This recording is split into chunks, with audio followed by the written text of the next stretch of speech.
कि भाई दिल्ली में रह करके हम व्यवस्था कर रहे हैं सरकार को बदलने के लिए, आप घबराइए नहीं। और दूसरी बात, उनके विधायक लोग भी टूटने की स्थिति में हैं, इसलिए उनको बुला के कहा गया कि आप लोग चिंता मत कीजिए, तुरंत ही हम लोग अब सत्ता में आने वाले हैं। नमस्कार, मैं हूं शुभी और आप देख रहे हैं न्यूज़ वन नेशन। क्या बिहार में बनेगी तेजस्वी यादव की सरकार? क्या आने वाले 2-3 महीने में वाकई बिहार की सत्ता परिवर्तित होगी?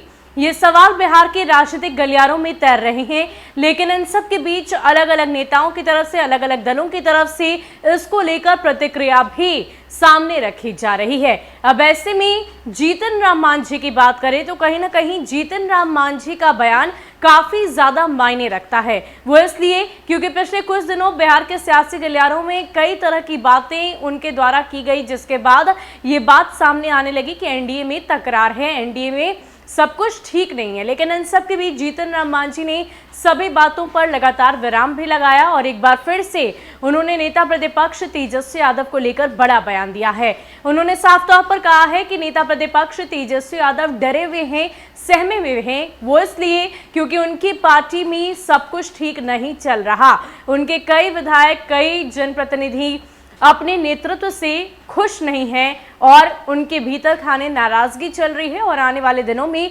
पार्टी में टूट ना हो, इसलिए ये अफवाहें फैलाई जा रही है कि आरजेडी की सरकार 2 से 3 महीने में बनेगी। ऐसी कोई भी बात नहीं है। हमारी सरकार अटूट है, एनडीए अटूट है।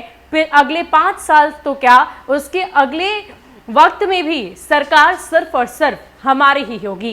क्या कुछ कह रहे हैं जीतन राम मांझी, पहले आप उनके पूरे बयान को सुनिए। तेजस्वी यादव लगातार आरोप लगा रहे हैं सर, और सवाल उठा रहे हैं कि सरकार गिर सकती है 1.5 से 2 महीने के अंदर। कितनी सच्चाई है? इसलिए नहीं, सच्चाई नहीं उसमें यह है कि वो बिहार से कटे हुए रहते हैं। अपने क्षेत्र में गए तो आप लोगों को मालूम हुआ कि काला झंडा दिखलाया गया, तो उन लोगों को कहा कि भाई दिल्ली में रह करके हम व्यवस्था कर रहे हैं सरकार को बदलने के लिए, आप घबराइए नहीं, आप शांत रहिए। तो ऐसे कह के अपना क्षेत्र वालों को शांत किया।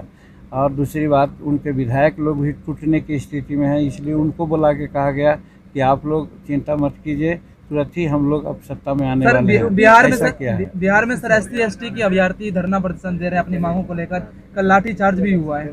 नहीं तो उसमें जैसा हम अभी सुना है मंत्री जी को, शिक्षा मंत्री ने लगभग सारी मांग पूरी कर दी है, इसलिए अब वहाँ कोई औचित्य नहीं है प्रदर्शन का।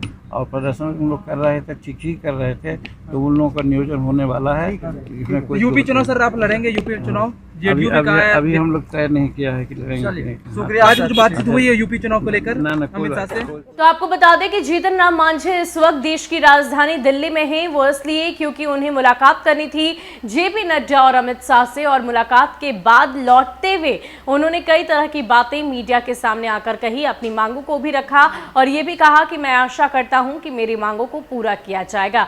दरअसल माउंटेन मैन के नाम से विख्यात दशरथ मांझी को लेकर जीतन राम मांझी वहां पर पहुंचे थे और उन्हें भारत रत्न दिलाने की मांग उनकी तरफ से की गई। इसके साथ साथ पिछड़ी जातियों के लिए आरक्षण के अलावा और भी कई तरह की मांगे उनकी तरफ से की गई है, जिसको लेकर उन्होंने खुद चर्चा की और उन्होंने कहा है कि मैं आशा करता हूं कि ये तमाम मांगे जो मेरी तरफ से की गई है, जिसके लिए मैं इतनी दूर से यहां तक आया, वो पूरी हो सके। और इसके अलावा उन्होंने कहा कि कुछ निजी कामों से भी मैं यहाँ आया हूँ। आपको बता दें कि पिछले कुछ महीनों पहले जीतन राम मांझी भी कोरोना संक्रमित हुए थे और कोरोना संक्रमण से ठीक होने के बाद उन्होंने अपने रेगुलर चेकअप के लिए दिल्ली का रुख किया और अपना काम भी किया। हालांकि उनकी मुलाकात पीएम मोदी से तो नहीं हो पाई और ये कोशिश उनकी थी कि किसी भी तरीके से पीएम मोदी से मुलाकात हो जाए, लेकिन मुलाकात उनकी जेपी नड्डा और अमित शाह से हुई है। लेकिन इन सब के बीच बिहार के सियासी गलियारों में मची हलचल को लेकर जीतन राम मांझी ने बड़ा बयान दिया है।